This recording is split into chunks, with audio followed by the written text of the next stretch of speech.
the world is going to distance themselves from you.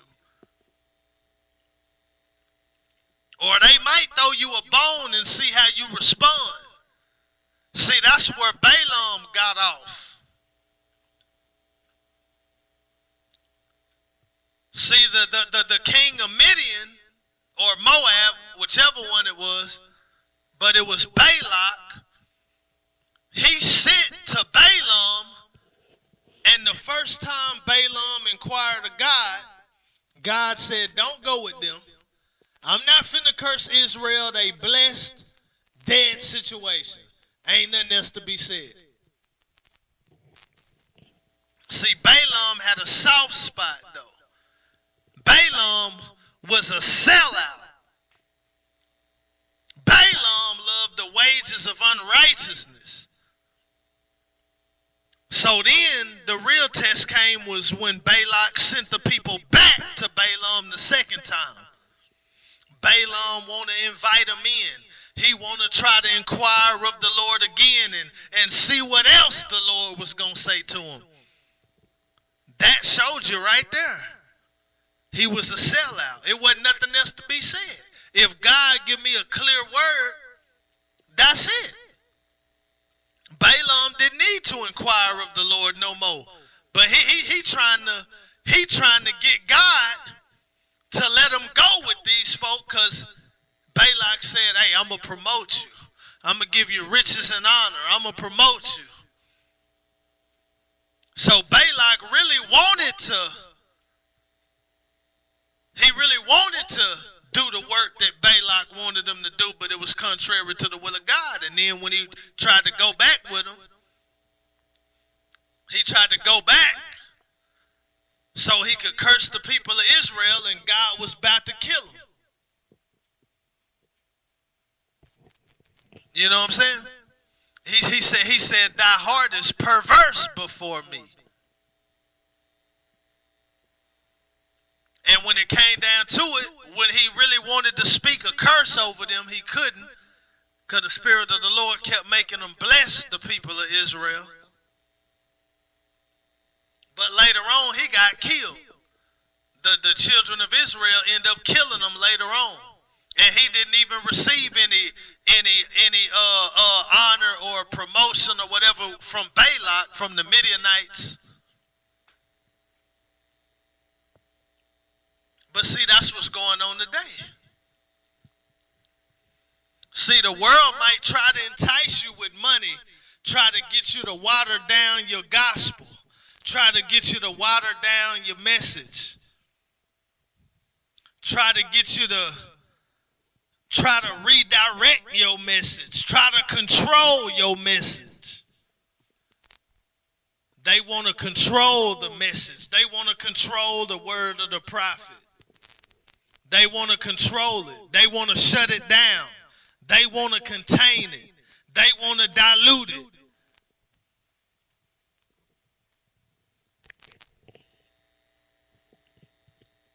You can't even entertain what the world trying to offer you to pollute your word. See, and if they can't pollute your word, they're going to try to pollute your life.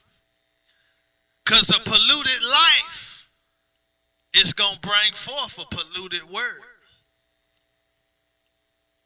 See, the world, they'll try to offer you money, and because it's a certain kind of message that's going to bring in more money. That false positive gospel going to bring in more money than the real gospel. And see, they going to try to water your message down. They going to support that false positive gospel.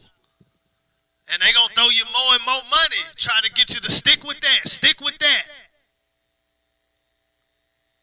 Don't go to the real gospel, just stick with that false positive gospel. We're going to keep putting money in your pocket. More members to your church.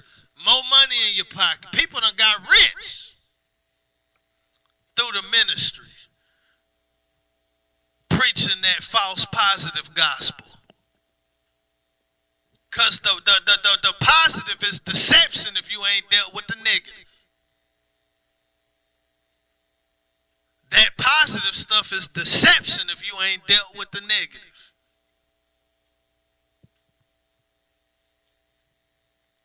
And then see the ones who won't pollute the word for the money, they'll offer you things in the world, influence, and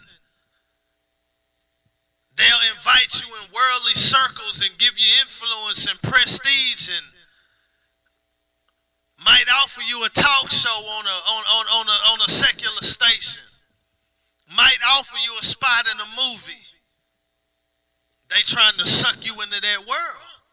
Because if your life start getting worldly, your gospel going to get worldly. And you going to claim you using everything as a platform for Christ. But Jesus ain't even coming out your mouth.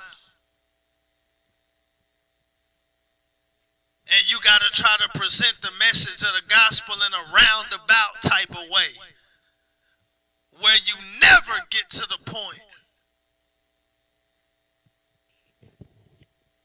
I'm telling you, man. But these are the last days. Why you think the Bible talk about false prophets and stuff so much? That don't mean they ain't preaching the word, but they only preaching one side of the word. See, this is an equation. That's why God always say what the devil meant for evil, he turned around and used for good. That's positive and negative. Look at Joseph. He went to prison. He was in the pit, but he ended up being the king of Egypt.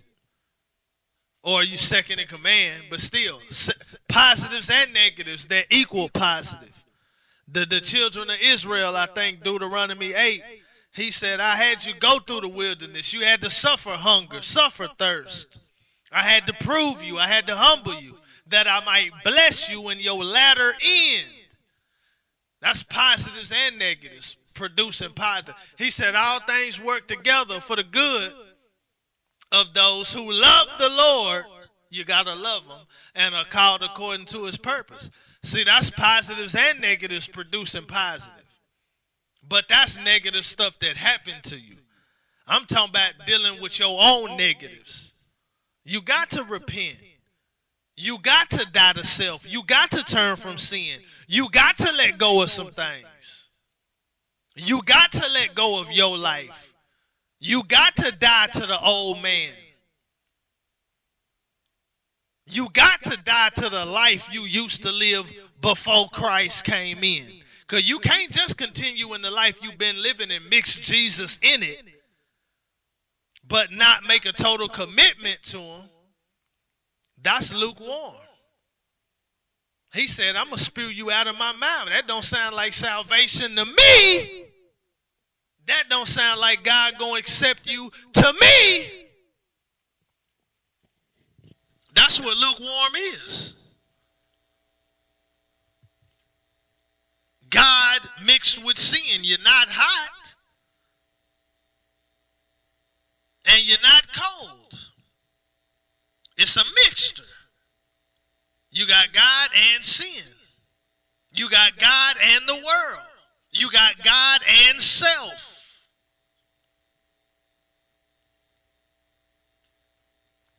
Yeah, lukewarm is a sin.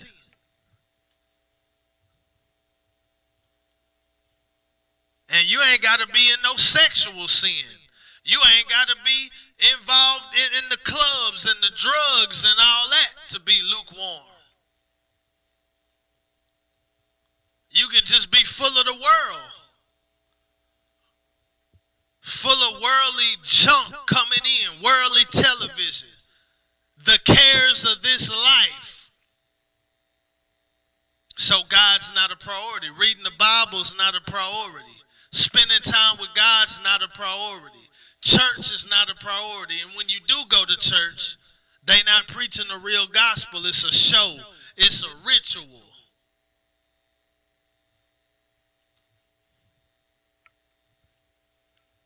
It's a ritual going through the motions. You there for the social aspect of it rather than the spiritual aspect of it. I'm talking about the real gospel, man. Yeah, it's not always something evil.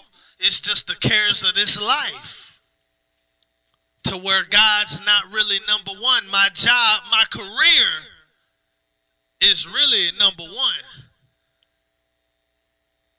And God ain't really the main thing. God is not really my first love, see. It ain't always got to be something evil. But it's something worldly that done stole my focus. That done stole my attention. That done stole my affection. I'm trying to move up the corporate ladder.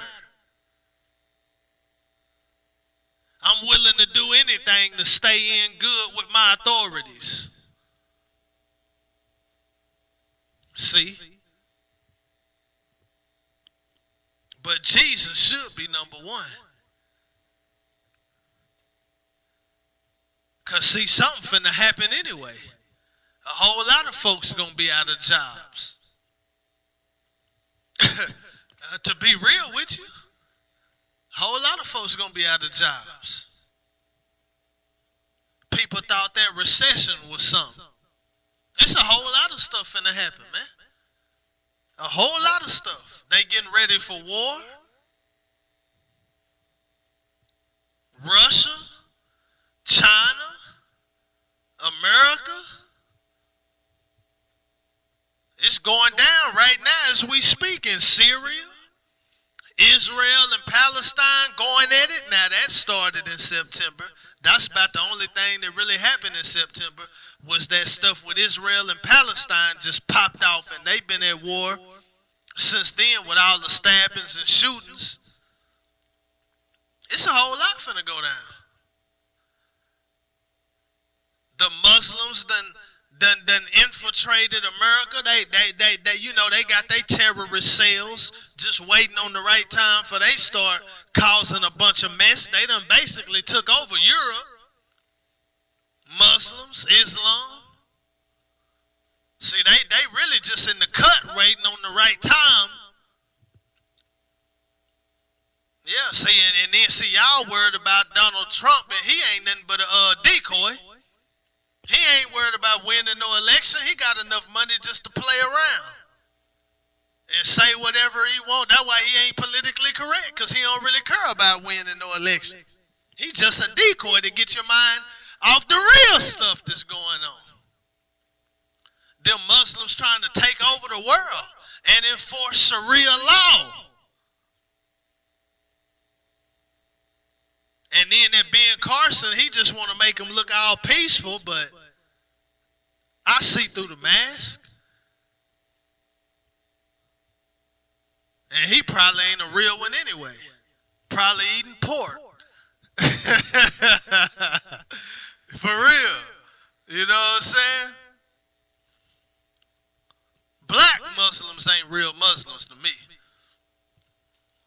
You know what I'm saying? I don't know. I can't really speak on that, but, you know, it give you a set of values to have, but, you know, it's I guess you could say it's better than nothing, but it's still nothing. Because it's not Jesus. There's no other name under heaven whereby men must be saved. A moderate Muslim ain't no real Muslim. A real Muslim got a plan on taking over the world, man, and enforcing Sharia law. Suicide bombing and all that, they bout that, the real ones. But see, a real Christian ready to die for this thing if he got to. I ain't wishing death on myself, but I pray to God that I be faithful unto death if it came down to that. But I ain't with all them suicide bombings and all that. That ain't how we get our message across.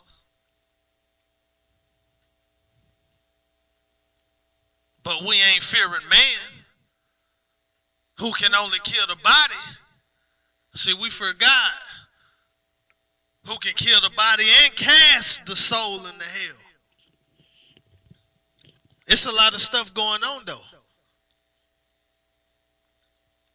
You know, people trusting in the stock market and trusting in money and the